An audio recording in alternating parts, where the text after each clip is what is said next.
Hey YouTube, Burbbilly here. Today I'm going to do a test comparison between the Porter Cable impact driver and the Ryobi impact driver. Now last week I did a comparison with the drills and the Ryobi blew the Porter Cable away. I'm kind of thinking that may happen again today, but we'll see. What's throwing me for a bit of a curve, and I have not tested this yet, was when I was doing my research on which system I was going to buy, I saw a lot of positive reviews out there for the Porter Cable impact driver, listing it as one of the top drivers out there. They had it like right underneath the wall on some of the reviews that I saw. So I'm kind of curious to see how it performs. I've got the smallest Ryobi battery I can put in here. It's the one that would come with a basic set, so a 1.5 amp hour battery, and I've got the 20 volt lithium max battery. Both batteries are fully charged, just came off the chargers, and both the bits are brand new bits. One thing that I do when I'm driving screws, especially in just rough wood like this, is I'll take my bit and I'll kind of do a dimple ahead of putting the screw in. It helps the screw get started, it helps the head seat.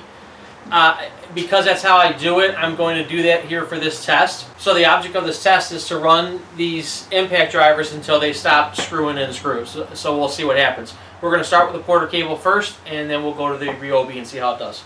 Alright, so I have a container of 2.5 inch screws over here. Let's get started.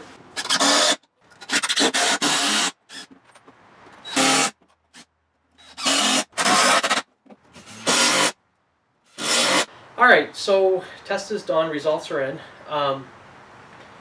From my hand here, there's a line. From here over is what the Porter Cable did.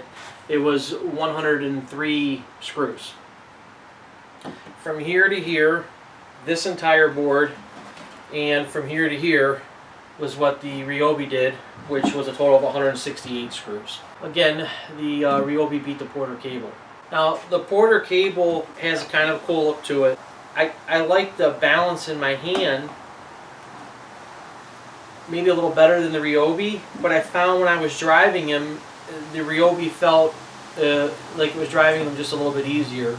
They both have LED lights on them. The Ryobi has an added benefit of they have a little magnetic spot on top of where the battery goes that you could store some screws. They both have spots to put in your drivers, either your Phillips or your standard driver. They would clip in the front here. Here they clip on top. Weight, the Porter Cable is definitely lighter. All that said, the Porter Cable kind of reminds me of my Craftsman bolt-on set that I had a few years back. And if you look up who makes Porter Cable, I believe it's the same company. The parent company ties down to the ones that produce Craftsman as well. So I'm kind of wondering if this come out of the same plant. The results of this test threw me for a bit of a surprise. I was kind of expecting it today after what happened last week with the drill test, but again, I didn't think it was going to be that big of a difference. Price points on these kits, I got the set that this one came with, a Porter Cable. I want to say it was $230 for a 6-tool kit. I got the Ryobi 6-tool Ultimate kit around the holidays for $200.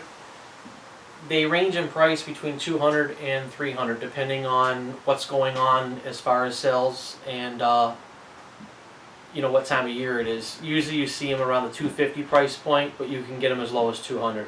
I'm going to try and keep this simple and sweet. It's really just impact drivers putting screws in, and one against the other. There's not a whole lot to talk about here.